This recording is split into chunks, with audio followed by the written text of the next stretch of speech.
इनके प्रवचन हेतु श्रवण हेतु आए हुए सभी भक्तजन एवं संतजनों को हमारी लोकेश नगरी में हम तहे दिल से उनका स्वागत करते हैं।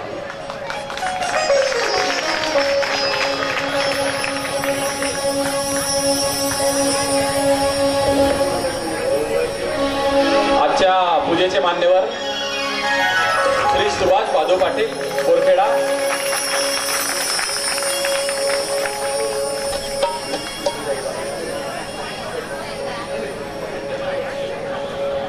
हरिभक्त गुलाबजी महाराज खालकर यांचं स्वागत महाराजांच्या हस्ते होत आहे। तरी टाळ्या वाजवा महाराज की जय।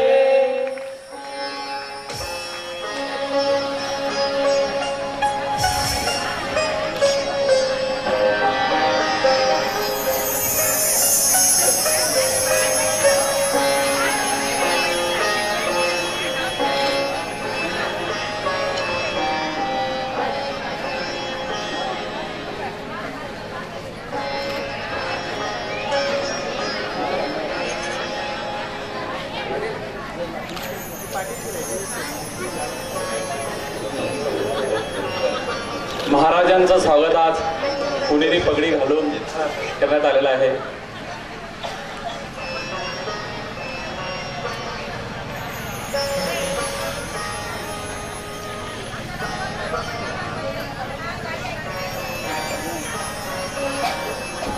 पूजेचे दुसरे मान्यवर आहेत वासुदेव भास्कर पाटील बोरखेडा, कृपया यांनी लवकर स्टेजवर यायचं आहे। सुभाष भादू पाटील बोरखेडा,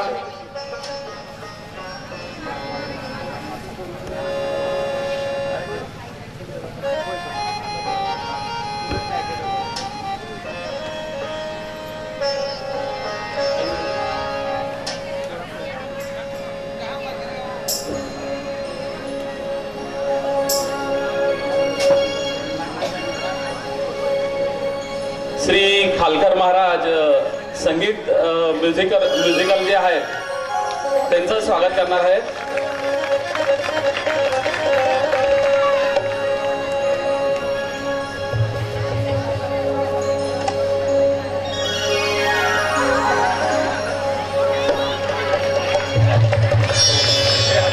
बोले सरस्वती महाराज की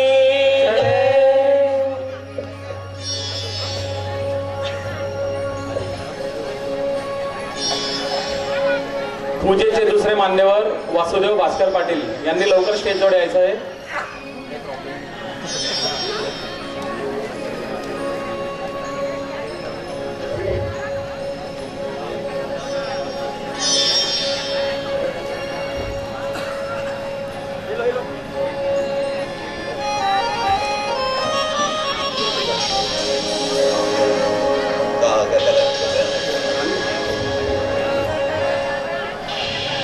वासुदेव भास्कर पाटील इकडे स्टेजवर यायचंय खाली आरतीसाठी।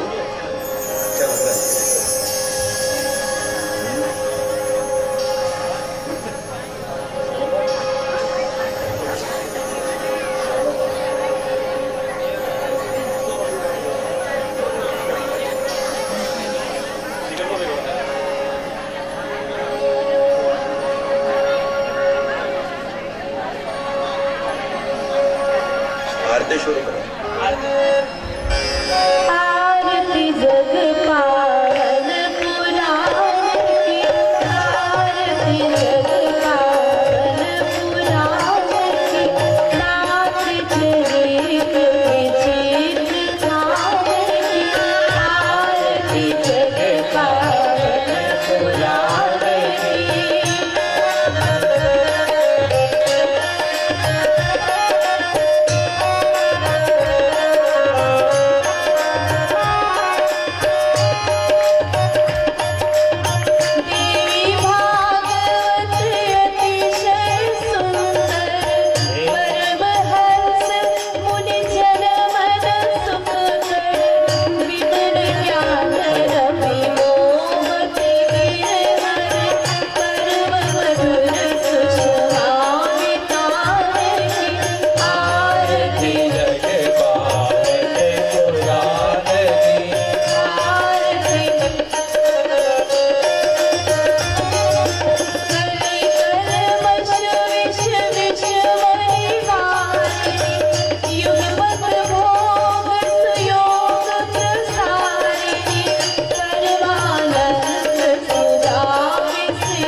जय जय श्री राम, जय जय श्री राम। मम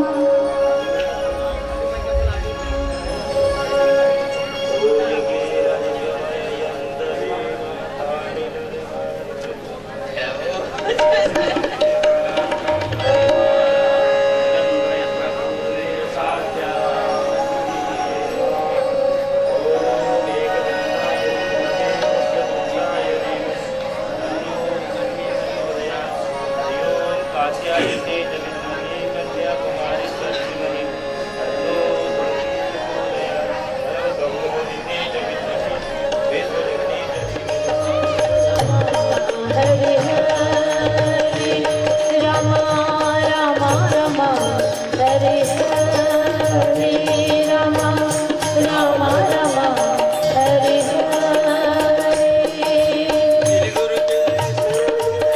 निज मन मुकुर सुधार, हरि रघुवर विमल जसु जो दायक संसार। राम राम राम, हरे हरे राम राम राम, हरे हरे।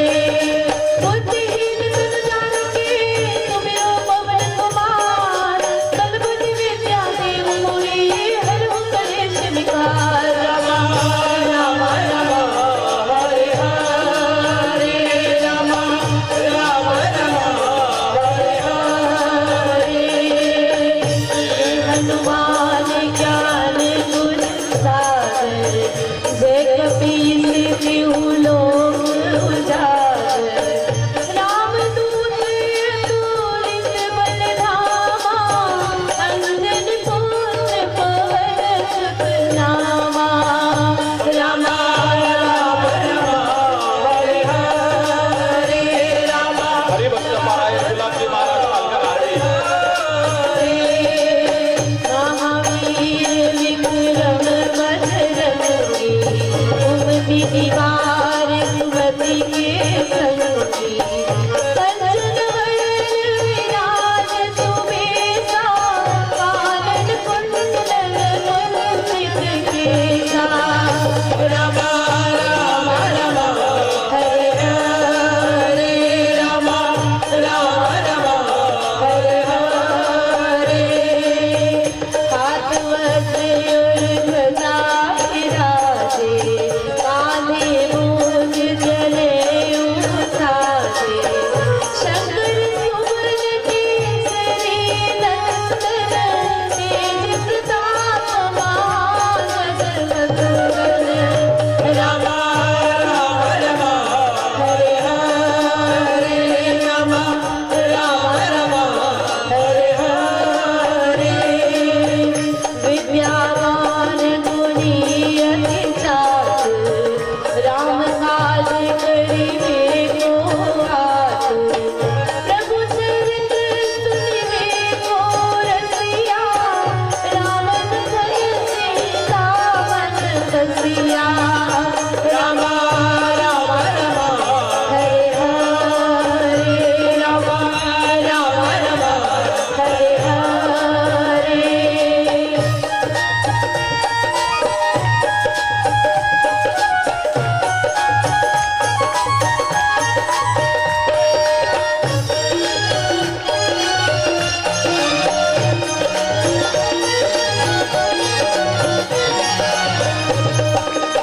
सूक्ष्म रूप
मेरे विक पार नहाते, कभी गोविंद कही सके कहाँ से, तुम उपकार सुग्रीव ही कीना, राम मिलाए राजपद दीना।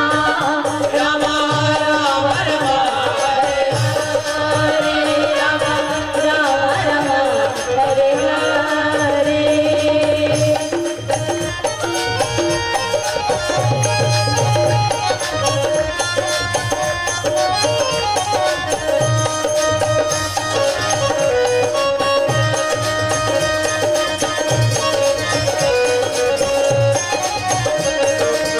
तुमरो मंत्र विभीषण माना, रंगेश्वर भय सब जग जाना। युग सहस्र योजन पर भानु, मिल्यो ताहि मधुर फल खानु। राम राम राम हरे हरे, राम राम राम हरे हरे। प्रभु मुद्रिका मेरी मुख माही, जल मिलांग गए अचरज नाई। दुर्गम काज जगत के जेते, सुगम अनुग्रह तुम्हारे तेते। राम राम राम हरे हरे, राम राम राम हरे हरे। राम दुआरे राम दुआरे तुम रखवारे, होत न आज्ञा बिनु पैसारे। सब सुख लगे तुम्हारी शरणा, तुम रक्षक काहू को डरना। राम राम राम हरे हरे, राम राम राम हरे हरे।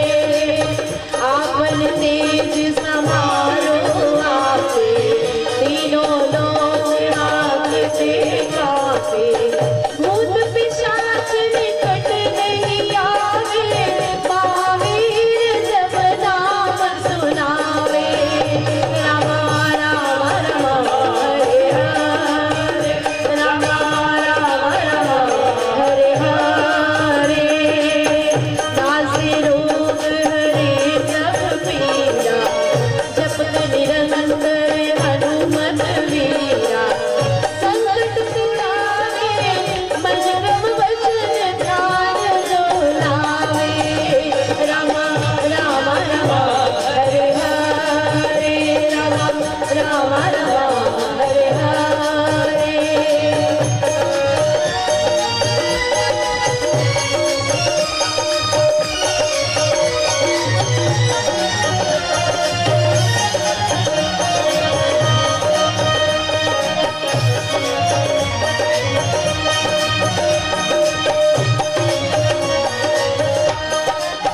सब पर राम तपस्वी राजा, तिनके काज सकल तुम काजा। और मनोरथ जो कोई लावे, सोई अमित जीवन फल पावे। राम राम राम हरे हरे, राम राम राम हरे हरे। चारों युग पर नाम तुम्हारा, है प्रसिद्ध जगत उजियारा। सात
नमस्ते श्री गणेशाय नमः।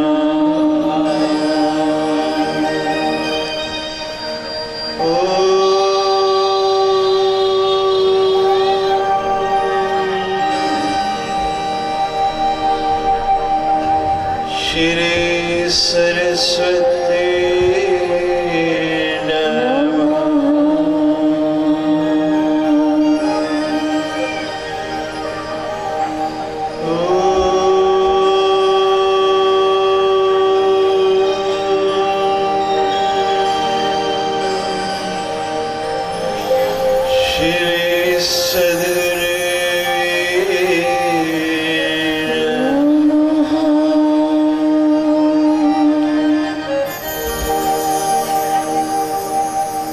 शंकरं शंकराचार्यं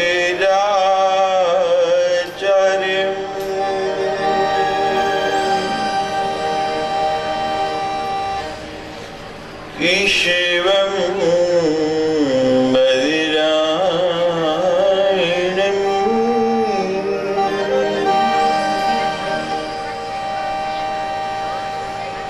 सूत्रभाष्ये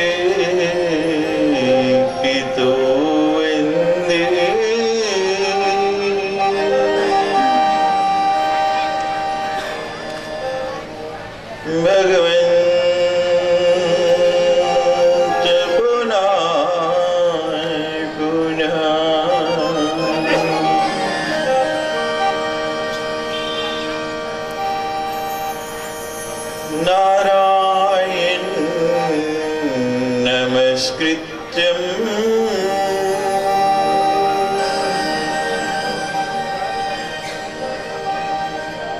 नरं चैव नरोत्तमं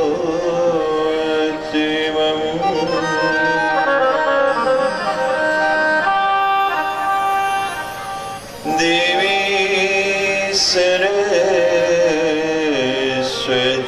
व्यासं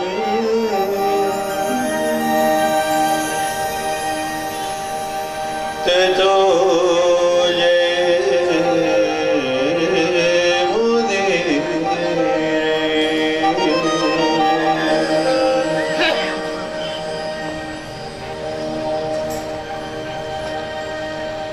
सर्वश्रुते शिरोरत्ने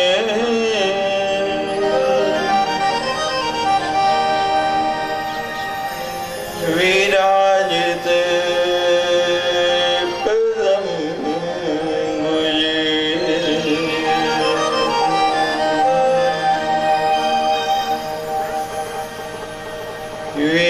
वेदान्त्यं सूर्य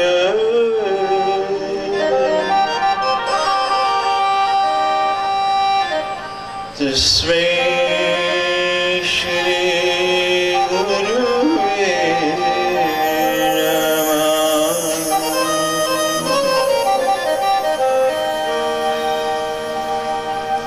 सर्वे मंगले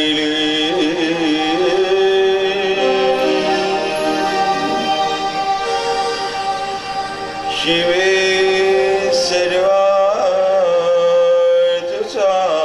सर्वार्थसाधिके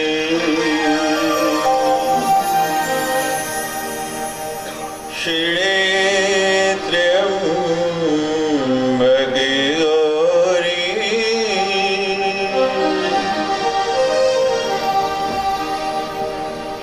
नारायणी नमोस्तुते।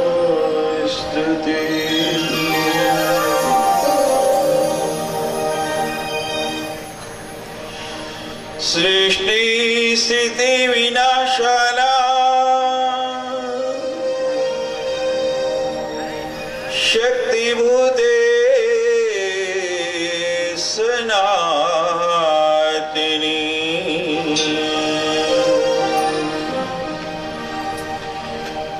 गुणाश्रयी गुणवै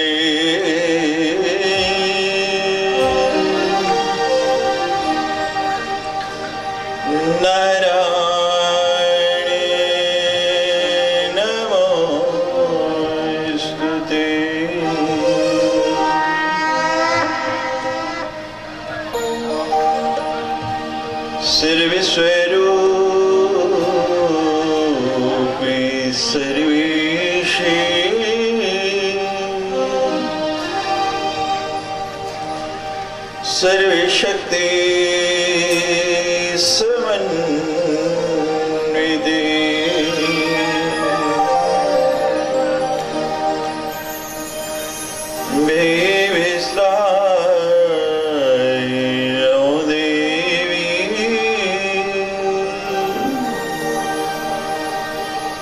दुर्गे देवी नमोस्तुते।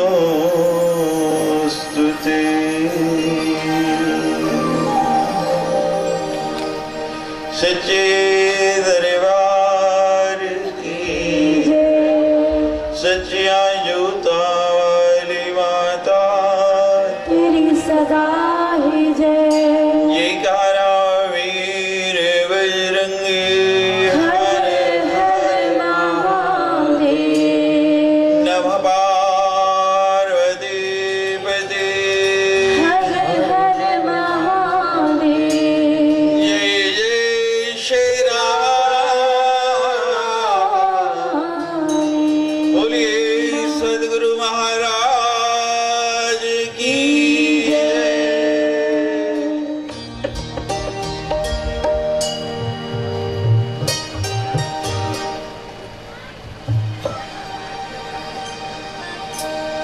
निरामि भक्तिवत्सलम्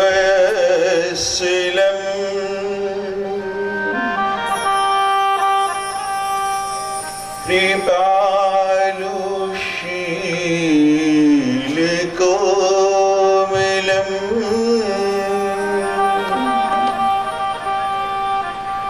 भजामि ते पदम्बुजम्।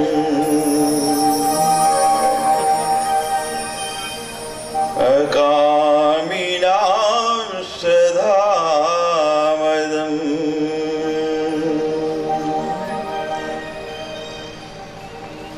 नमामि भक्तिवत्सलम् कृपालुशीलकोमलम्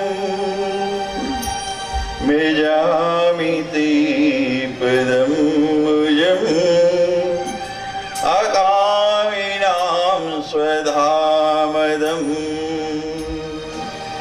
रामे रामे रामे रामे रामे रामे रामे रामे रामे रामे रामे रामे रामे रामे रामे रामे रामे रामे राम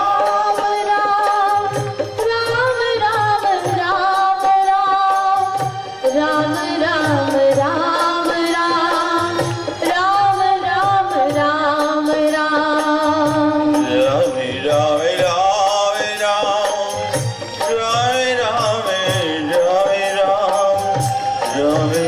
रामे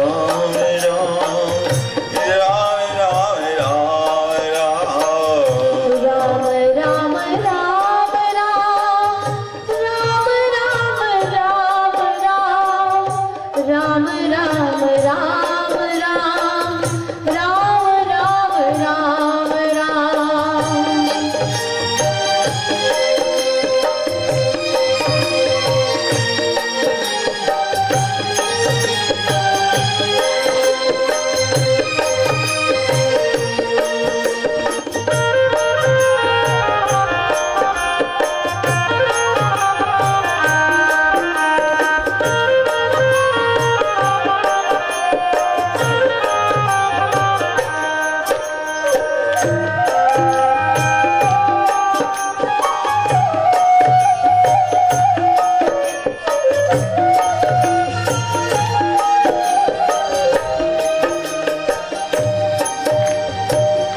नमामि भक्तिवत्सलम् कृपालुशीलकोमलम् भजामि ते पदम्बुजम्।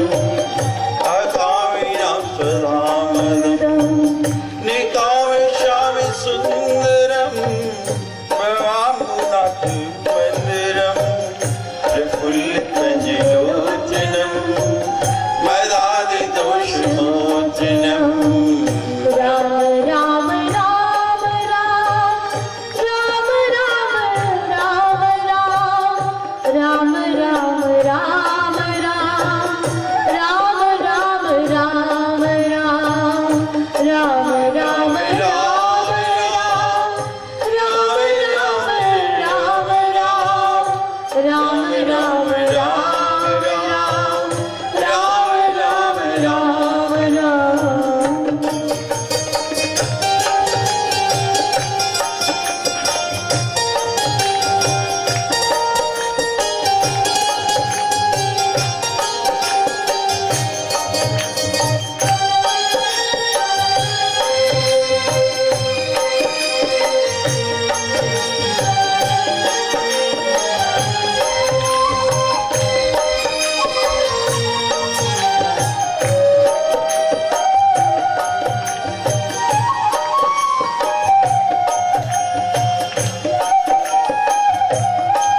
सङ्गचापसायकं धरन्त्रिलोके नायकं दिनेशवंशमण्डनं महेशचापखण्डनं मुनीन्द्रसन्तरञ्जनं सुरारिवृत्तवञ्जनम् राम राम राम राम राम राम राम राम राम राम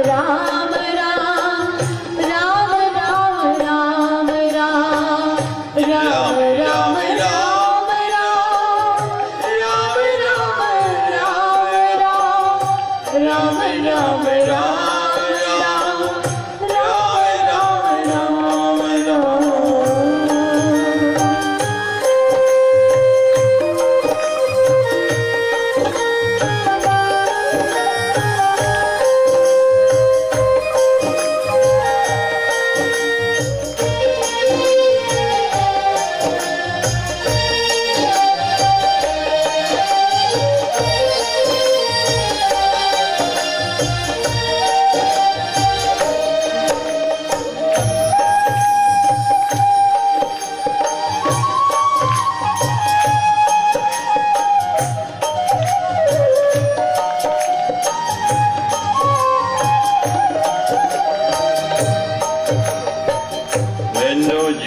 मनोजवीरिवन्दितम् अजादिदेवसेवितं विशुद्धबोधविग्रहं समस्तदूषिणापहं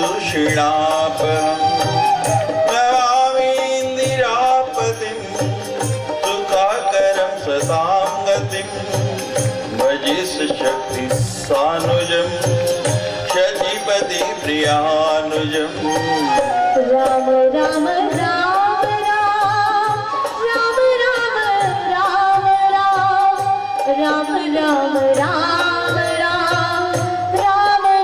राम राम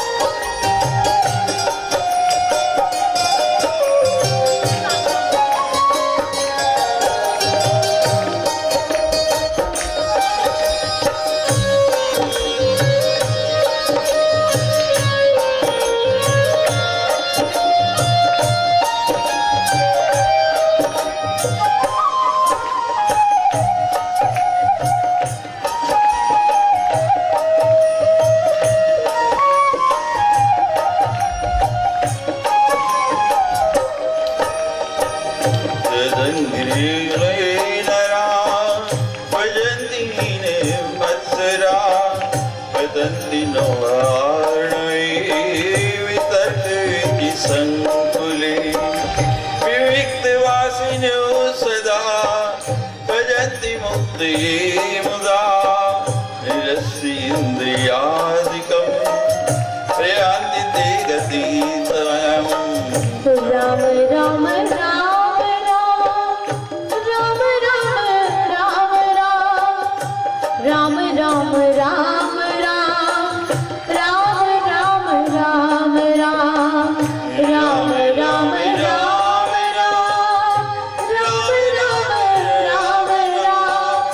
राम राम राम राम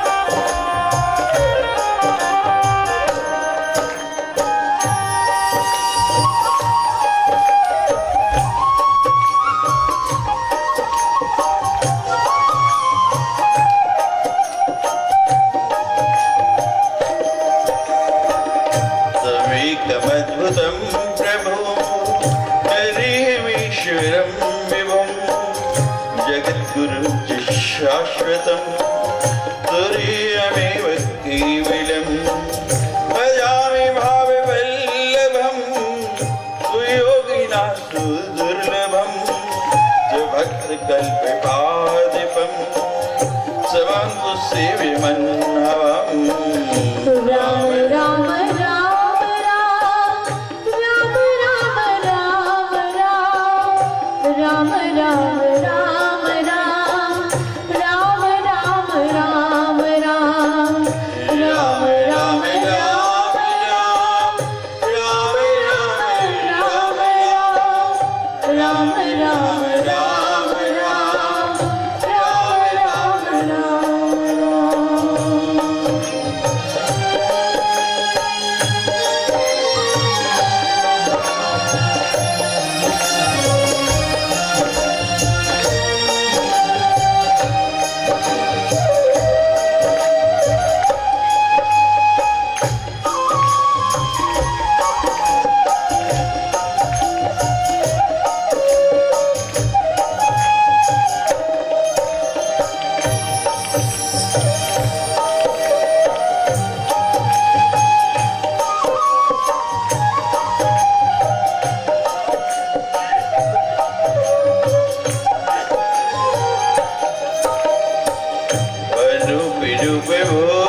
नमामि ते पदाब्ज भक्तिं देहि मे पठन्ति ते सदम् इदं मनादरन्ति हे पदं भजन्ति नात्र संशयं तदीय भक्ति सदा राम राम राम राम राम राम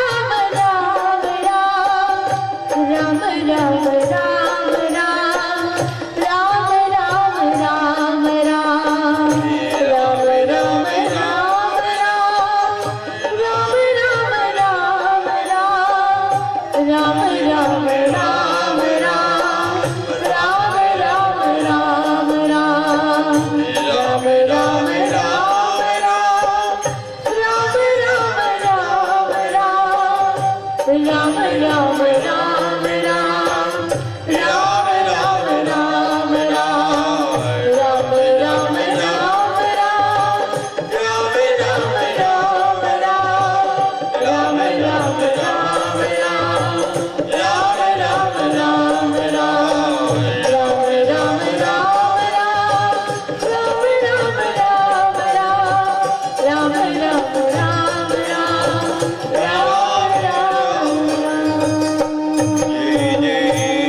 स्वामी लोकेशानंद गिरी जी महाराज की सुधा सिंधुर वैधे सुर विच पिवाटी परिवृते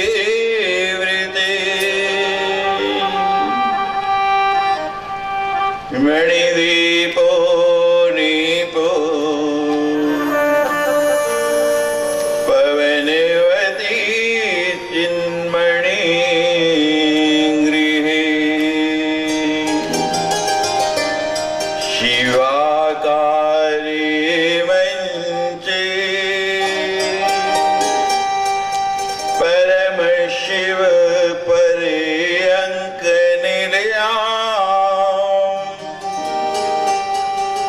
भजन्ति त्वां धन्या कदिचन चिदानन्दलेरी।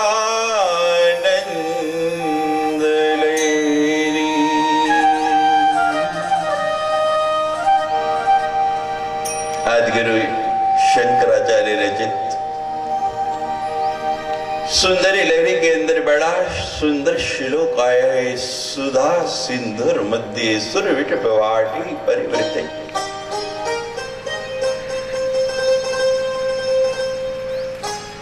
सुधा सिंधुर मध्य आपने सागर देखा है, कभी समुद्र का दर्शन किया? समुद्र का जल चखा है, कैसा होता है?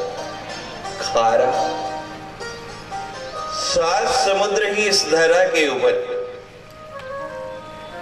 और मुझे तो लगता है आज 7 द्वीप 7 समुद्र यहाँ इस मंच पर आकर आसीन हो गए। ये आपके नगर का भाग्य है।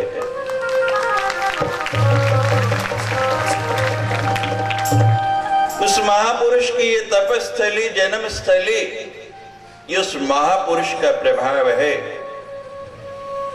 कैसे कैसे संतों को यहाँ खींच लाई जिनका दर्शन ही दुर्लभ होता है। ये मेरे सदगुरु की अपार कृपा है। मैं तो इसका पात्र भी नहीं, इसके लायक भी नहीं। जितना सम्मान मुझे महाराष्ट्र में इस छोटे से गांव में इस मंच पर मिल रहा है, ऐसे ऐसे महापुरुष मंच पर आपके सामने विराजमान हैं जिनके चरणों की मैं धूली भी नहीं, और स्वतः चले आ रहे। तीर्थ बनने में कोई शंका नहीं रह गई, कुछ बाकी नहीं रहेगा।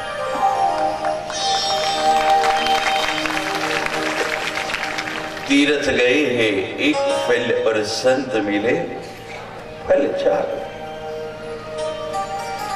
तीर्थ में चल के जाना पड़ता है, खर्च करना पड़ता है, लेकिन यहां तो सारे के सारे तीर्थ स्वयं चले आ रहे हैं। मुझे लगता है त्रिवेणी, गंगा, यमुना, सरस्वती, 7 द्वीप, 7 सागर, सब की सब यहां आ गए और ये तीर्थ राज प्रयाग ही बन गया।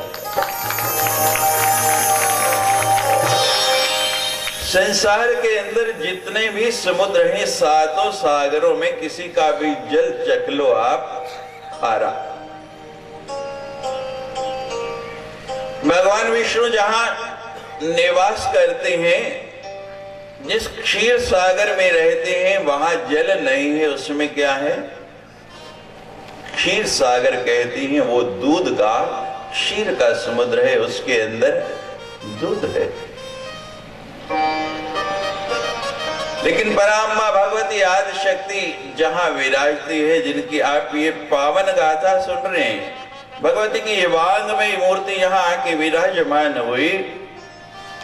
मैंने बताया था बलादा कि शिवाय महामाया प्रयच्छति, बड़े बड़े ज्ञानियों को खींच के वो स्वतः ही अपने यहाँ ले आती है।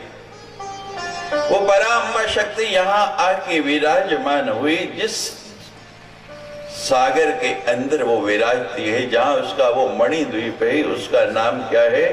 अंतिम दिन आप सुनेंगे जब मणिद्वीप का वर्णन आता है, तो आप सुनेंगे वो महल कैसा है। लेकिन यहां लिखा है सुधा सिंधुर मध्य, वहां ना खारे जल का ना दूध का समुद्र है, वहां किसका है? सुधा, यानी अमृत का। कौन सा अमृत? वो अमृत जिसका मात्र एक कलश पाने के लिए देवताओं और दानवों को कितना प्रयास करना पड़ा। सुमेरु की मथानी पढ़ानी पड़ी, वासुकी नाग की रस्सी बनाई गई। एक तरफ देवता लगे, एक तरफ दानव लगे। पर्वत धंसने लगा, स्वयं भगवान को कूर्मावतार लेके उसके नीचे बैठना पड़ा। और फिर जब एक समुद्र से छोटा सा कलश अमृत का निकला, तो कितनी छीना झपटी हुई। लेकिन यहाँ एक कलश नहीं, पूरे का पूरा सागर ही, पूरे का पूरा समुद्र ही किसका है? सुधा सिंधुर मध्य। जितना ले सकते हो ले लो। वो सागर यहाँ आके आज से 5 दिन पहले विराजमान हो गया, आज 5वां दिन है।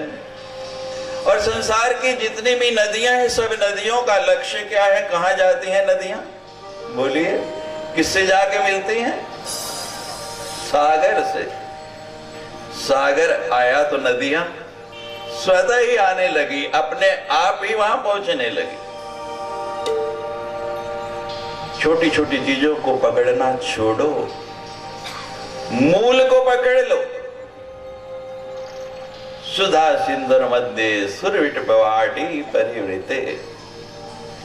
सब देवता वहां भगवती की सेवा में हर समय खड़े रहते हैं और उस सागर के अंदर भगवती का वो मणिद्वीप है जिसका वर्णन हम बता रहे हैं। अनेक प्रकार की मणियां हैं वहां, 44 परकोटे हैं उस महल के। मणिद्वीपो नीपो पवनवती चिन्मयी। वहां वायुदेव स्वयं भगवती की सेवा में लगे हुए हैं और ऐसा दिव्य प्रकाश है उस स्थान का कि पूरे का पूरा ब्रह्मांड उससे आलोकित हो रहा है। कल आपको सुनाया था कि जब हम वहां पहुंचते ही उस मणिद्वीप के अंदर 44 परकोटे पार करके, तो जहां पर अम्बा आदिशक्ति जगदम्बा विराजी है, वहां शिवाकारे मंचे पर्यंक निल्याम। वहां वो आदिशक्ति विराजमान है किस आसन के ऊपर? उस पंचप्रेत आसन के ऊपर। वो आसन जो संसार का सबसे दिव्य आसन है, जिसको स्वयं देवताओं ने निर्माण किया, स्वयं देवताओं ने बनाया। कल मैंने बताया था तो कुछ लोग मेरे से पूछ रहे थे, स्वामी जी हमको ये थोड़ा समझ नहीं आया, फिर से बताइए। ध्यान से सुन लीजिए। उस मंच के 4 जो पाए हैं, कौन कौन पाए हैं? ब्रह्मा, विष्णु, रुद्र और ईश्वर। एक पाया ब्रह्मा जी है, एक विष्णु है, एक रुद्र है, एक ईश्वर है। और ऊपर का ये जो पटड़ा है, फलक है, जिसके ऊपर बैठा जाता है, यहां सदाशिव स्वयं लेट गए हैं। अब लोग कहने लगे स्वामी जी सदाशिव लेटे हैं और रुद्र पाया है, और ये ईश्वर क्या है? जब एक पाया ब्रह्मा, एक विष्णु और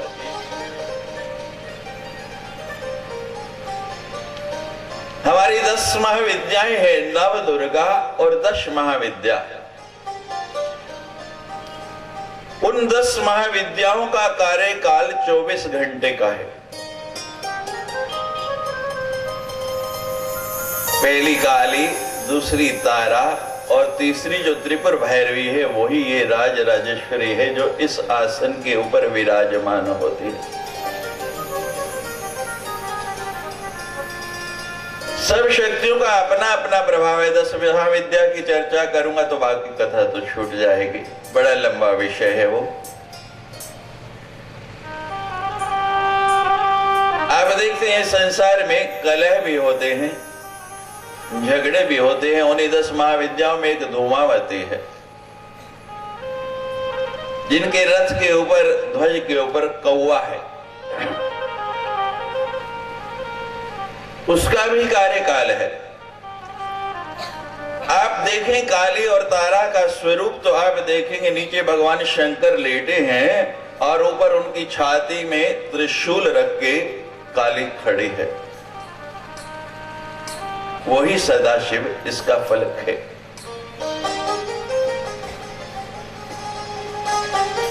शिव पुराण पढ़े तो शिव पुराण की 7 संहिताओं में रुद्र संहिता है, शतरुद्र संहिता है और कोटि रुद्र संहिता है। उसमें भगवान के अनेक रूपों का वर्णन आया है। तो जो रुद्र पाया है वो हमारे एकादश रुद्र में से भगवान शंकर का एक स्वरूप है जो उस पाए के रूप में आया। और ऊपर जो पटड़ा है वहां भगवान सदाशिव, कल आपको सुनाया था कि भगवान शंकर को जो शक्ति दी वो स्वयं वहां लेटी हुई है। ये आसन क्यों बनाया गया कि सब देवताओं में निर्णय नहीं हो पा रहा था कि हमारे में बड़ा कौन और छोटा कौन, सबसे शक्तिशाली कौन सा देवता है, सबसे ज्यादा प्रभाव किसका है। तो ये मंच बनाया गया, ये आसन बनाया गया, जिसको हम पंच प्रेत आसन कहते हैं। यहाँ सुंदर लहरी में आदि गुरु शंकराचार्य कह रहे हैं पर्यंक निल्याम। ब्रह्मा, विष्णु, रुद्र और ईश्वर एक एक पाया बने, सदाशिव पटड़ा बन गए और फिर सब देवताओं का आवाहन किया गया। जो अपने आप को इसका पात्र समझता है, इसके लायक समझता है, वो आके इसके ऊपर विराजमान हो जाए, यहाँ बैठ जाए। जब बार बार आह्वान किया गया, बार बार बुलाया गया, तो यही पराम्बा शक्ति मां जगदम्बा भगवती आके उस आसन के ऊपर विराजमान हो गई, बैठ गई। हमारे से लोग अक्सर प्रश्न पूछते हैं कि स्वामी जी देवी के सारे स्थान पहाड़ों पर क्यों हैं? देखिए आप कहां बैठे हैं, बोलिए। नीचे। जो आपसे वरिष्ठ हैं, आपसे ऊपर, उनसे वरिष्ठ हैं। तो जो जितना वरिष्ठ होता जाता है उसको उतना ऊंचा आसन मिलता जाता है। और भगवती पराम्बा आपको सुनाया था कि शिव में से ई निकाल दो, शक्ति निकाल दो, तो बाकी क्या बचता है? बोलिए। पुनः स्मरण करा दूं कि आज तक किसी व्यक्ति ने ये नहीं कहा कि मेरे अंदर ब्रह्मा नहीं रहे, किसी ने ये नहीं कहा कि विष्णु नहीं रहे, कोई ये भी नहीं कहता कि शंकर नहीं रहे। जरा सी कमजोरी आए तो क्या कहते हैं? हमारे अंदर शक्ति नहीं रही। जो लोग पहले दिनों में नहीं आ पाए उनकी स्मृति के लिए फिर सुना दूं। पहले दिन मेरे पास प्रश्न आया था कि स्वामी जी, जब श्रीमद् देवी भागवत की इतनी महिमा है तो अधिक कथाएं तो श्रीमद् देवी भागवत की होनी चाहिए। हमने बताया था कि व्यास जी का ये छिपा हुआ धन है। 17 पुराण शुकदेव जी को पढ़ा दिए, उनके वक्ता शुकदेव जी है, लेकिन श्रीमद् देवी भागवत के वक्ता व्यास जी स्वयं है। जो बहुमूल्य बहुत सुंदर वस्तु होती है उसको व्यक्ति अपने लिए रखता है, दूसरी बांट देता है। अब आप कहते हैं कि भागवत की कथाएं अधिक होती हैं और देवी भागवत की बहुत कम होती हैं, ऐसा क्यों? तो हमने आपको बताया था, जो लोग पहले दिन नहीं आ पाए उनको पुनः बता देते हैं कि आपने भारत के प्रधानमंत्री मनमोहन सिंह जी को बहुत बार देखा है। रोज टीवी पे देखते हैं, रोज अखबार में देखते हैं। सबको उनका नाम भी पता है, लेकिन उनकी पत्नी का नाम कोई कोई जानता है, नहीं पता। गुरशरण कौर उनका नाम है और उनकी दर्शन तो बहुत कम लोगों ने किए होंगे। कारण क्या है? बाकी जितने पुराण हैं, यहां लिखा, पहले दिन आपको बताया कि वो तब तक गर्जना करते हैं जब तक श्री देवी भागवत का श्रवण नहीं किया, क्योंकि राजे महाराजाओं की सवारियां तो रोज निकलती रहती हैं, लोग रोज देखते रहते हैं। लेकिन श्रीमद् देवी भागवत हमारी ये पराम्बा तो रानी नहीं महारानी है, और महारानी की सवारी तो कभी कभी निकला करती है, कभी कभी उसके दर्शन होते हैं। जब कई जन्मों के भाग्यों का उदय हो जाता है तब श्रीमद् देवी भागवत श्रवण का अवसर प्राप्त होता है। जन्मेजय निरंतर बड़े प्रेम से इस कथा का श्रवण कर रहे हैं। नारद जी के आने से पहले जन्मेजय के पास उतंक मुनि आए और कहने लगे, जन्मेजय तुम्हें धिक्कार है, तुम्हारे पिता के शत्रु जो है वो खुले में घूम रहे हैं और तुम उनसे बदला लेने के लिए कुछ नहीं कर रहे। जन्मेजय कहने लगे, महाराज मेरे पिता का तो कोई शत्रु था ही नहीं, मैंने ऐसा कोई नाम सुना ही नहीं। देखिए, किसी का मोबाइल बंद कर लीजिए कृपया, माइक पकड़ रहे हैं, मोबाइल की आवाज। कहते हैं मेरे पिता का तो शत्रु कोई है ही नहीं, मैं ऐसे किसी व्यक्ति को नहीं जानता। उदंत मुनि कहने लगे, तुम्हारे पिता की मृत्यु कैसे हुई? सर्पदंश से। तो सर्प तुम्हारे शत्रु हुए या नहीं? जन्मेजय कहने लगा, महाराज सर्प बेचारा क्या करता, ऋषि का श्राप था, अगर सर्प नहीं जाता तो ऋषि उसको भी श्राप दे देते। उदंत मुनि कहने लगे, नहीं, तुम्हारे पिता बच सकते थे। बताने लगे कि जब तक्षक तुम्हारे पिता को डसने के लिए जा रहा तो एक कश्यप नाम का ब्राह्मण था, वो तुम्हारे पिता को बचाने के लिए जा रहा था। तक्षक ने मनुष्य का वेश बनाया हुआ चला जा रहा, कश्यप मिल गया, पथ मित्रता हो गई दोनों में। जानते हैं पथ मित्रता क्या होती है? कभी बस में, ट्रेन में सफर करते हुए कोई व्यक्ति मिल जाता है तो समय बिताने के लिए उससे हम लोग बातचीत प्रारंभ कर देते हैं, उसको कहते हैं पथ मित्रता। सफर आसानी से कट जाता है। बातचीत होने लगी, पूछा मित्र कहां जा रहे हो? बताया परीक्षित के यहाँ जा रहा हूं। तुम कहां जा रहे हो? बोला अजीब संयोग है, मैं भी परीक्षित के यहाँ जा रहा हूं, रास्ता अच्छा कटेगा। गांव गांव से यहाँ लोग आ रहे हैं, आते हुए किसी से बात हो जाए, कहां जा रहे हो? लोकेश नगर जा रहा हूं। किस लिए जा रहे हो? किसके यहाँ? कथा सुनने जा रहा हूं। कहते ठीक है, मैं भी वहां जा रहा हूं, चलो मिलके चलते। रास्ते का पता लगता नहीं। तो दोनों में बातचीत होने लगी। वो तक्षक कहने लगा देखो मित्र, हम में दोस्ती हो गई और मित्र द्रोह जो होता है वो ठीक नहीं। पिछले 4 दिनों में कई बार आपको बताया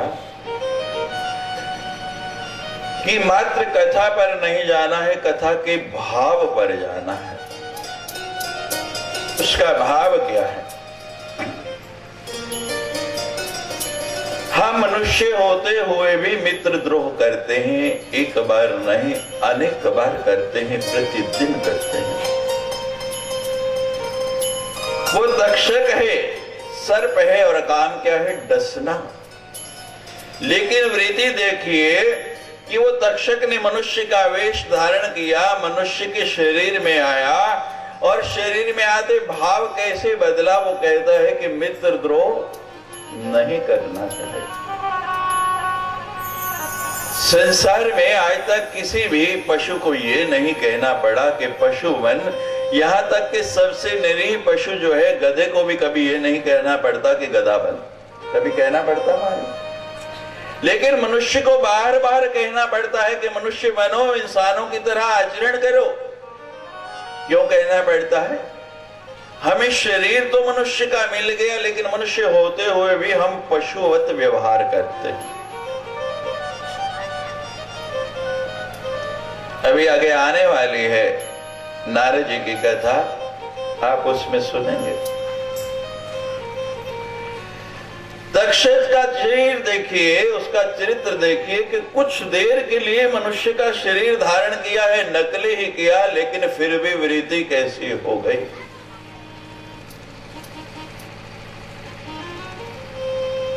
कहने लगा मित्र द्रोह नहीं करना है, मैंने तुझे मित्र कहा है, असली स्वरूप में आ गया कि मैं परीक्षित के यहाँ जा रहा हूं उसको डसने के लिए।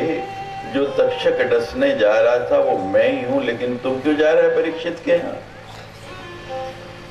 कहता है अजीब संयोग बना, पहले मित्रता हुई और फिर आपने अपने परिचय दिया, तो मेरा भी परिचय सुन लो। मैंने सुना है कि तक्षक डसने जा रहा है और मैं राजा को बचाने जा रहा हूं। तक्षक कहने लगा मित्र, मेरा विष इतना विषैला है, इतना जहरीला है कि मेरे कांटे को कोई बचा नहीं सकता, मेरा कांटा पानी भी नहीं मांगता है।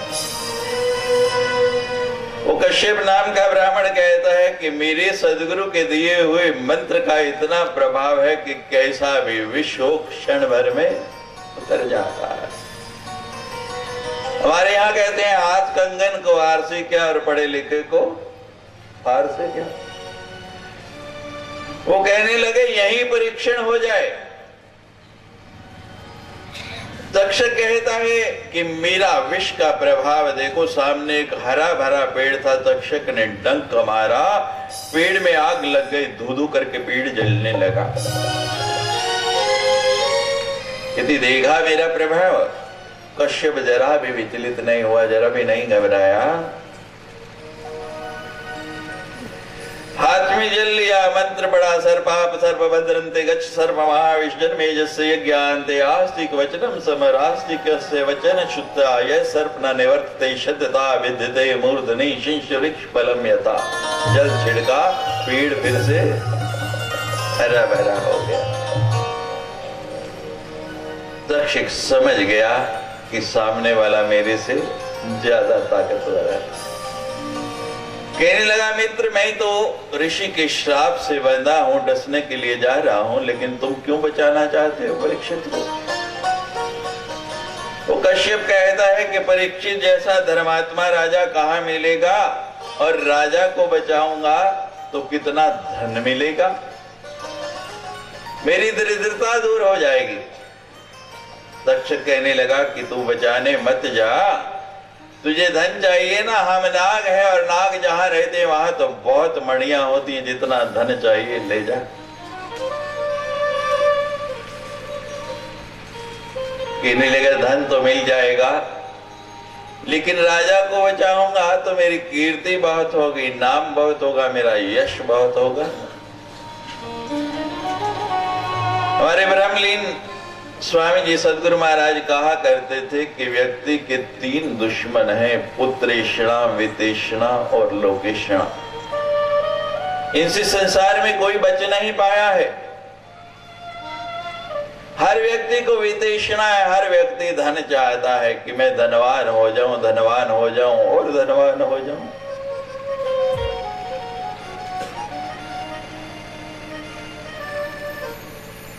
गरीब कहे धनवान सुखी, धनवान कहे सुख राजा को भारी, राजा कहे चक्रवर्ती सुखी और चक्रवर्ती कहे सुख इंद्र को भारी, इंद्र कहे चतुरानन सुखी और चतुरानन कहे सुख विष्णु को भारी, तुलसीदास विचार कहे हरि भजन बिना सब जीव दुखारे। ये धन बेकार की वस्तुएं हैं, इनसे कुछ नहीं बनना।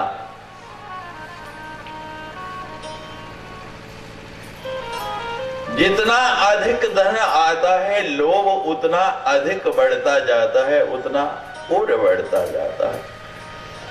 तृष्णा न जीयन्ति वमेव जीर्णा, ये तृष्णा कभी बूढ़ी नहीं होती, इसको पूरा करते करते हम बूढ़े ही नहीं हो जाते, मर जाते हैं, लेकिन ये लोभ छूटता रहेगा।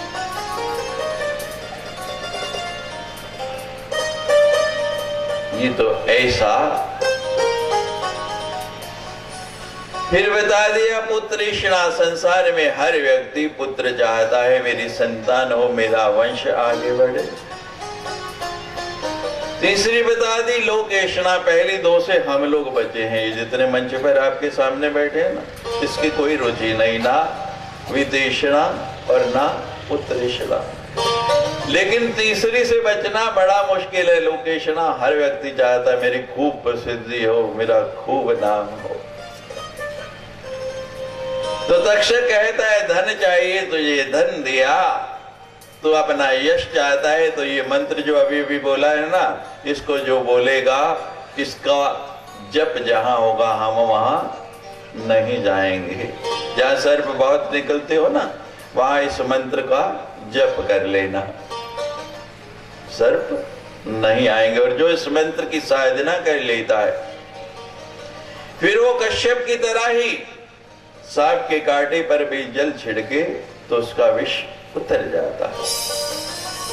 अब कश्यप विद्वान ब्राह्मण था, ध्यान लगाया, ध्यान लगा कर देखा, समझ गया कि राजा की आयु तो पूर्ण हो चुकी है, मैं बचाऊंगा तो भी, या मैं वहां पहुंच ही नहीं पाऊंगा, उससे पहले ही समय काल डस लेगा। तो दंत मुनि में बताया, और जन्मेजय ने महाराज इस अंबा यज्ञ से पहले सर्प यज्ञ प्रारंभ कर दिया। अब जगह जगह से सर्प पकड़ के लाए जाने लगे, और जैसे यहाँ यज्ञशाला में आप देखते हैं हमें सामग्री की आहुति दी जा रही है, उसकी जगह सर्पों की आहुति दी जाने लगी, सर्पों का स्वाहा होने लगा। इस धरा पर एक भी सर्प नहीं बचता, एक भी जीव नहीं बचता, अगर आस्तिक मुनि नहीं आते, जिनका मंत्र अभी अभी आपने सुना है, उन्होंने आगे जन्मेजय को रोका और तब वो यज्ञ रोका। अब यहाँ कथा आई है, बड़ी लंबी कथा है कि किन सर्पों को जलना पड़ा जन्मेजय के यज्ञ में। संक्षेप में आपको बता देते हैं। सर्पों की दो माताएं हैं, एक विनीता और एक कद्रू। तो विनीता और कद्रू दोनों सोते हैं और दोनों के अंदर एक दूसरे को नीचा दिखाने की प्रवृत्ति बने रहती। तो एक दिन वो कद्रू विनीता से कहती है कि वो जो सूर्य का रथ आ रहा है उसमें कितने घोड़े हैं?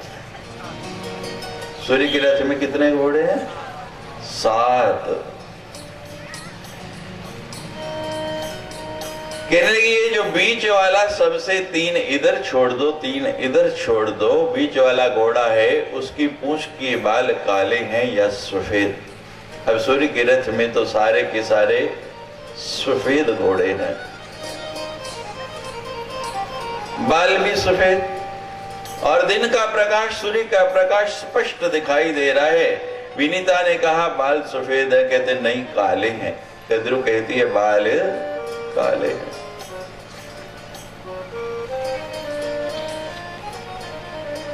विनीता कहती है स्पष्ट दिख रहा है, सफेद है। कद्रू कहती है तुझे सफेद दिख रहे हैं, मुझे काले दिख रहे हैं। शर्त लगी, निकट चल के देखते हैं, अगर काले हुए तो तू मेरी दासी बन जाना और सफेद हुए तो मैं तेरी दासी बन जाऊंगा। शर्त लग गई, दोनों पहुंचे। निकट जाके जब देखने लगे तो बाल काले, दूर से सफेद दिख रहे थे, निकट जाके काले कैसे हो गए? चलते हुए कद्रू ने अपने बच्चों को, सर्प के बच्चे देखे ना, धागे जैसे पतले होते हैं, कहा कि तुम जाके उस घोड़े की पूंछ में लिपट जाओ और जब हम देखने जाए तो पूंछ काली दिखनी चाहिए।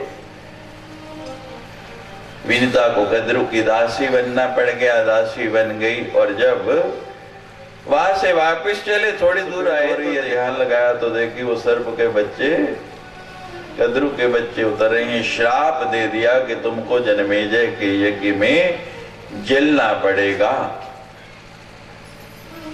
क्या बोला उन्होंने? झूठ। झूठ बोलने की सजा क्या मिली? बोलिए। जलना पड़ा।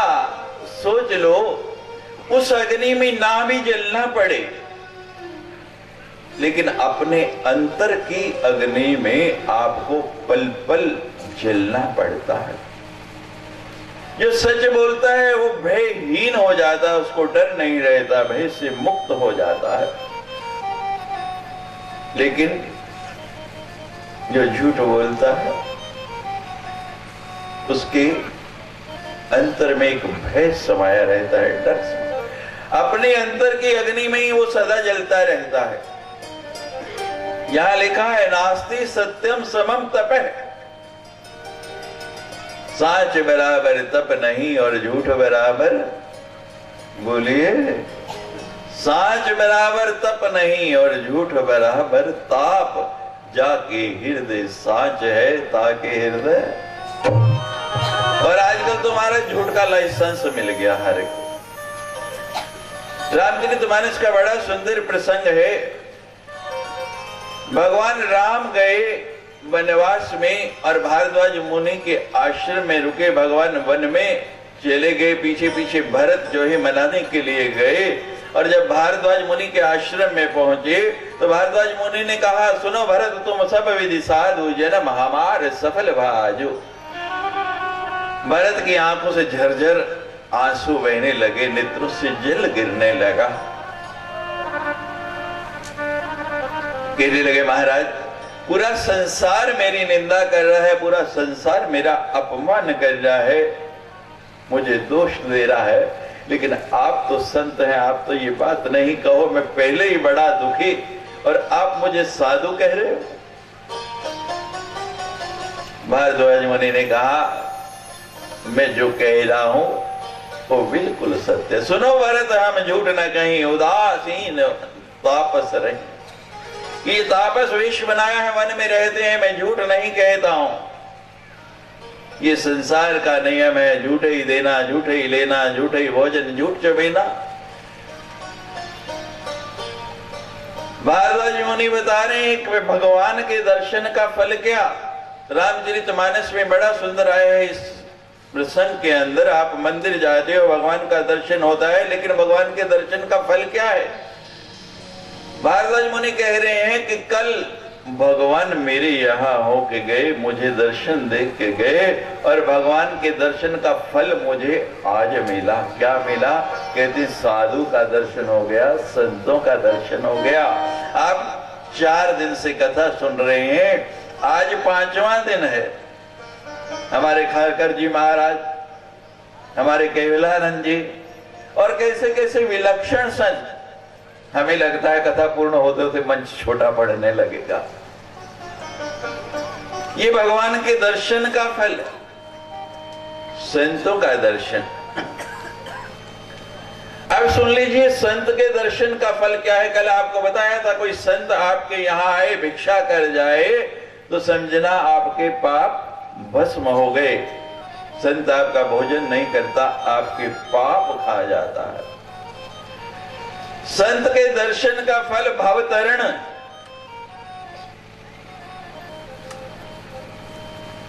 हमारे गुरु जी कहा करते हैं बड़ा सुंदर, फिक्र नहीं मोहि तरणन की, भव सागर सब सुखा दिया। संत के दर्शन का फल बताया है भव तरण। भव हरण नहीं कहा, भव तरण कहा है। संसार तो है, संसार में हमें रहना है, संसार को छोड़ के हम जा नहीं सकते। सारे के सारे लोग संसार छोड़ के वन में चले जाएं। ये जितने लोग यहाँ बैठे हैं लोकेश नगर के, हम कहें कि वन जाना है, आप सारे के सारे मन में वैराग्य आ जाए, जैसे कल आपको बताया, और वन में पहुंच जाए तो वन क्या बन गया? वन लोकेश नगर बन गया। छोड़ के जाने की जरूरत नहीं है, यहां रहते हुए भी मन को वहां रखना है। घर भी बड़ा सुंदर मकान बनाया है, कोठी बनाई है। बड़े बड़े घरों में मैं जाता हूं, देखते तरण ताल बनाते, स्विमिंग पूल आजकल रिवाज हो गया। अब बड़ा सुंदर स्विमिंग पूल बनाया है। बहू आई घर में, बच्चा हो गया, छोटा बच्चा है, कभी इधर घूमता है कभी उधर घूमता है। डर लगता है कि स्विमिंग पूल में गिर गया तो क्या होगा। तो क्या करते हैं, स्विमिंग पूल भरवा देते हैं, उसको बंद करवा देते हैं। ये हल नहीं है। हल क्या है कि उस स्विमिंग पूल को भी रहने दो, तरण ताल को भी रहने दो, उस बालक को तैरना सिखाओ। ये संसार बड़ा भयावह सागर है, कोई शंका नहीं, लेकिन घबराना नहीं। भगवान ने इसीलिए संतों को यहाँ भेजा है। संत के दर्शन करो, संत के चरण पकड़ो, संत की शरण पकड़ो, वो आपको बता देगा संसार में रहना कैसे है। हम लोग भी तो संसार में रह रहे, संसार से बाहर तो नहीं रह रहे। हम सबके सब भी संसार के अंदर है, लेकिन संसार में रहना कैसे। आप देखो, आपके चेहरों पर बार बार विषाद की लकीरें आती हैं, आप विषाद में जीते हैं। इनमें किसी के चेहरे पर आपको विषाद की रेखा भी दिख रही है। सब आनंद में रहते हैं, मगन रहते। क्यों? रहना सीख लिया। और संत वही आपको सिखाता है। भाव हरण नहीं करना, सुखाना नहीं है, वो पुराना भजन हो गया। हमको यही रहना है, हमको तैरना सीखना है, और संत आपको तैरना सिखाता है।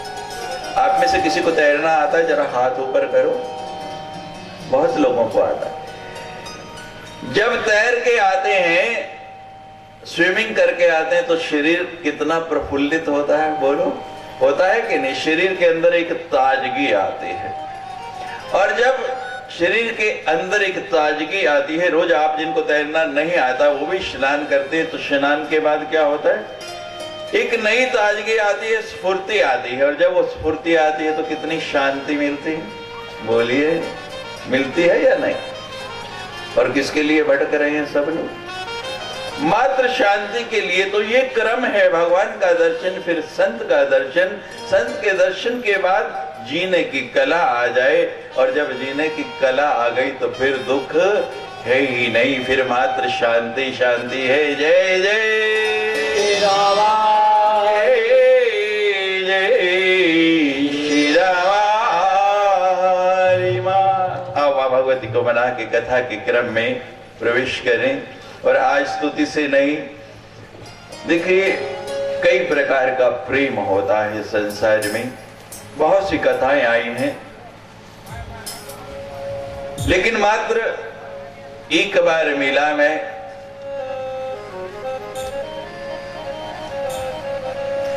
साक्षात आमने सामने, एक ही बार सबका। और प्रेम कैसा था आपने देख ही लिया। कोई कमी थी? बोलिए। इस जोरदार प्रेम के लिए एक बार जोरदार।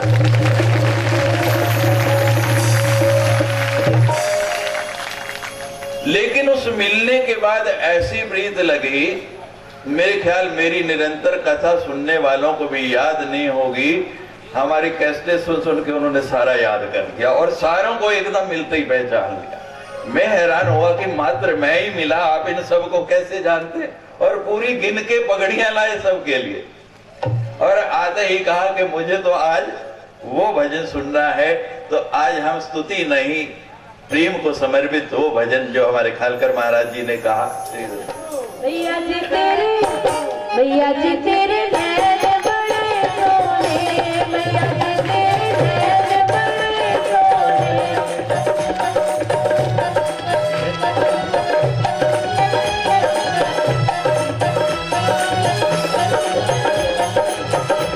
भैया जी तेरे नैन बड़े सोने, भैया जी तेरे नैन बड़े सोने। मैं साजन बन के आवा,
भोजन कितना भी बढ़िया बना हो और थाली गंदी हो, खाने को मन करेगा?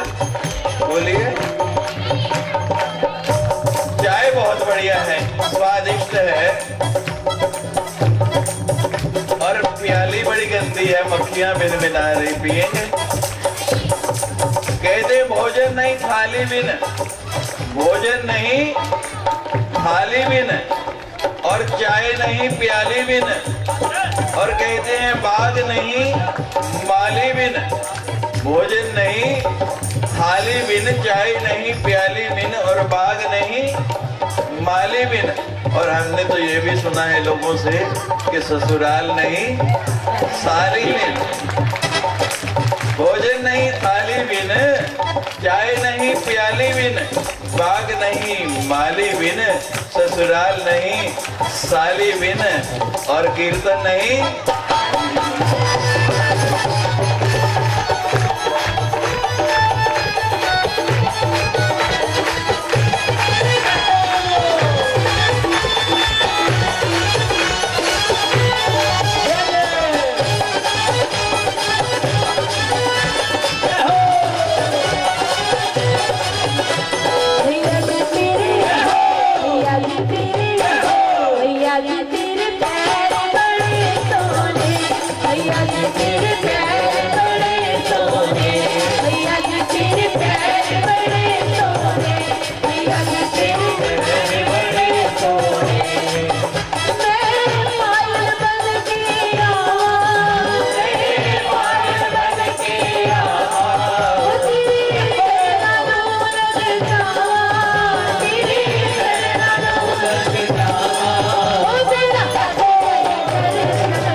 कठोपनिषद में आया है ऐसे अविद्या,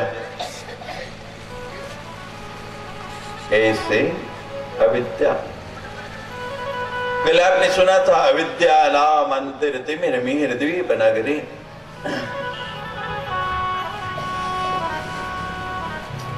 मां भगवती के पावन नवारण मंत्र का पहला बीज सारस्वत बीज, वाणी बीज ऐं।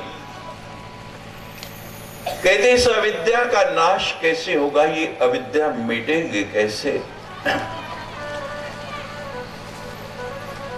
तो कठोपनिषद में आया है कि ऐसे अविद्या